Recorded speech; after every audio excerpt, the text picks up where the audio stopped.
All right, so it looks like today we're going on a deep dive to try to lower cholesterol naturally. Yeah, and we've got some interesting videos here to go through. Sounds good to me.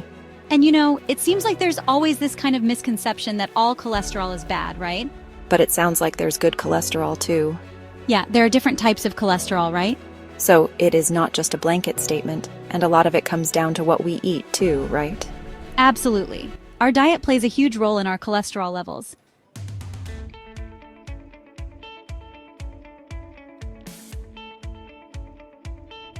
Okay, well, let's get into this. One of the videos mentioned soluble fiber being like a cholesterol superhero. That's a great way to put it. Is that for real? It really is. It acts like a sponge in your gut and it soaks up cholesterol before it even gets into your bloodstream. That's pretty cool. So it's like blocking it. Exactly. And it was actually one of the videos that mentioned a study showing that just increasing your fiber intake by 10 grams a day could lower your LDL cholesterol by 5%. Wow, 5%. Yeah, that's pretty impressive just from simple things like eating more beans or oatmeal, right? Speaking of food, I've always been a little confused about fats. Are they good or bad for cholesterol? Well, it's a bit of both, actually. It depends on the type of fat. Oh, okay. The videos you shared, they really emphasized unsaturated fats. Those are the good guys, okay? And you find those in avocados and nuts and olive oil. So that means my avocado toast every morning is okay? Absolutely. Keep enjoying that avocado toast. It's actually really good for you. There was a study mentioned where people who replaced saturated fats with monounsaturated fats like the ones in avocado saw a 12% drop in their LDL cholesterol. Okay, I was a little worried there for a second. Yeah, no need to worry about that. But there are some fats we should be mindful of. Okay, what are those? Trans fats. Those are the real villains of the cholesterol story, right? Because they raise your bad cholesterol and they lower your good cholesterol. That's a double whammy. It is, so definitely want to limit those as much as possible. And the videos were really big on checking food labels. Oh yeah, especially when you're eating out. Yeah. You want to become a label detective and look for anything that says partially hydrogenated oil, because that's a sure sign that there are trans fats lurking in there. Okay, I'm going to start scrutinizing those labels more carefully. Yeah, and that'll definitely help you make healthier choices.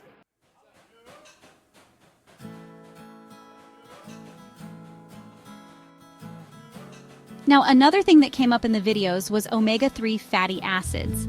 Oh yeah, I know those are supposed to be good for your brain. They are. But the videos talked about a connection to cholesterol too, so how do those work? So omega-3s, particularly the EPA and DHA kind, they have some really impressive cholesterol benefits. They can actually lower triglycerides. Ah, okay. So it's not just about LDL and HDL then, right? It's about triglycerides too, because if those are high, that can also increase your risk of heart disease. So omega-3s can help with that. Yeah, they can bring those levels down.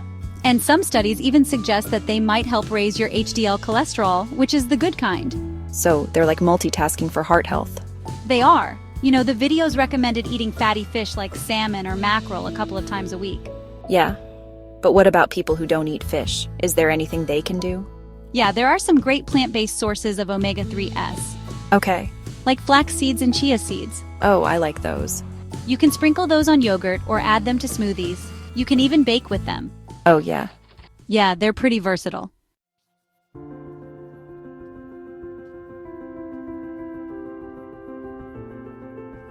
Okay, so we've talked about diet, stress management, sleep. What about exercise? Oh, exercise is a big one. It's like a secret weapon when it comes to cholesterol. I like the sound of that, but what does it actually do for cholesterol? Well, for one thing, it helps raise HDL cholesterol. That's the good kind, right? Right. It's the kind that helps clear out the bad cholesterol from your arteries. So it's like a cleanup crew for your blood vessels. That's a great way to put it. And exercise can also help lower triglycerides, which we know can be a problem. Exactly. So exercise is really hitting those cholesterol issues from multiple angles. So what kind of exercise are we talking about here? They recommend aiming for at least 30 minutes of moderate intensity exercise most days of the week. Okay. And does that have to be all at once? Not at all. You can break it up into smaller chunks throughout the day. Okay. So like taking the stairs instead of the elevator. Exactly. Or parking further away from the store, walking during your lunch break. All those little things add up.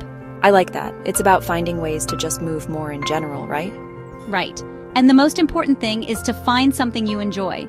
If you hate running, don't force yourself to do it. Find an activity that you actually look forward to. That makes sense because then you're more likely to stick with it. Exactly. And the videos also touched on smoking briefly. Yeah, I think we all know that smoking is bad for us, but how does it relate to cholesterol? Smoking is a major risk factor for heart disease, and it can definitely have a negative impact on your cholesterol levels. It lowers your good cholesterol and makes the bad cholesterol even worse. Okay, so yet another reason to quit if you smoke. Definitely.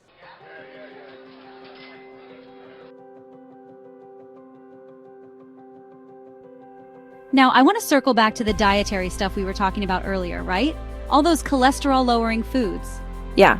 Do you have any specific tips for actually incorporating those into our daily lives? Yeah, I'd love to hear about that. Okay, well, let's start with those soluble fiber superstars, beans and oats. I love beans. They're so versatile. You can put them in salads, soups, make burgers out of them. Those are all great ideas. And for oats, you don't have to limit yourself to just breakfast oatmeal. You can add them to smoothies, use them in baking, even make savory dishes with them like veggie burgers. Oh, yeah. There are lots of possibilities. Okay, what about those healthy fats? Any tips for getting more of those? Nuts and seeds are your go-to here. Oh, yeah, I like those. They're super versatile. You can snack on them, add them to yogurt, make your own trail mixes. I actually started making my own granola bars recently. Oh, that's great. It's fun, and I can control the ingredients. Yeah, exactly. And you know exactly what you're putting in your body. Okay, now I'm not a huge fish fan, but I know those omega-3s are important. Any tips for making fish more appealing? There are tons of delicious ways to prepare fish.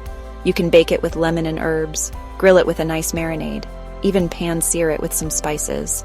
Okay, I'm willing to try. It's all about finding the flavors that you enjoy. And what about plant sterols and stanols? Any specific foods I should be looking for? You'll find those added to a lot of products like margarine, orange juice, some yogurt drinks. Just be sure to check the labels. Got it. I'll keep an eye out for those. Yeah. And you know something else that the videos mentioned, prebiotics and probiotics, right? Those are supposed to be good for gut health. They are. And gut health can actually play a role in cholesterol management too. Oh, interesting. So tell me more about those. So, prebiotics are basically food for the good bacteria in your gut. Okay, so they're like fertilizer for our gut garden. Exactly. And when you feed those good bacteria, they can flourish and support your overall health. So where do we find prebiotics? You can find them in foods like onions, garlic, bananas, asparagus. I eat a lot of those already. Perfect. And what about probiotics? Probiotics are the actual live beneficial bacteria. So they're like adding good bugs to the garden? Exactly. And you can find those in fermented foods like yogurt, kefir, sauerkraut, kimchi. Oh, I love kimchi. Perfect. That's a great example of a food that tastes great and is good for you. It's a win-win. It is. You know, it's amazing how much we've learned about cholesterol in this deep dive. It really is. It's not just about one thing. It's about this whole interconnected web of diet, lifestyle, gut health, right? And all these different factors work together. I feel like I have a much better understanding now. I'm glad to hear that. It's funny, you know, because I used to think about lowering cholesterol and I always thought about like giving up all the good stuff. Yeah. Like it was all about deprivation, right? But this deep dive has really changed how I think about it. I'm glad to hear that. It's really about just being smart about the choices you make. Exactly. And finding, swaps that work for you. Right, and enjoying the process. Yeah, and not feeling like you're missing out. Exactly. Because there are so many delicious and healthy foods that you can enjoy, right? And it's really about finding those things that make you feel good, both physically and mentally. Yeah. Finding that balance, whether it's trying new recipes or finding a new type of exercise that you love, or even just getting outside more. Absolutely. Just taking a few minutes to de-stress. It all adds up. It does. And one thing that's really stuck with me from this deep dive is how personalized this all is. What works for one person might not work for somebody else. That's so true. It's all about finding what works for you and your lifestyle and listening to your body, right? Experimenting. Yeah, seeing what makes you feel your best. Absolutely. Well, this has been so eye-opening. I feel like I have a whole new set of tools now to tackle this. That's awesome. And I'm actually excited to start putting these into practice. That's great. So, thank you so much for joining me on this cholesterol-lowering journey. It's been my pleasure. It's been so helpful. I'm glad to hear that.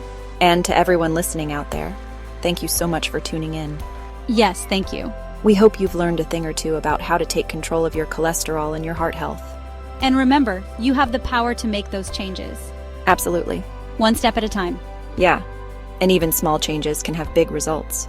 Definitely. It's not about being perfect. It's about progress, right? Just keep learning, keep exploring. Yeah, And most importantly, enjoy the journey. that's great advice. Thanks again, and we'll see you next time for another deep dive. Sounds good.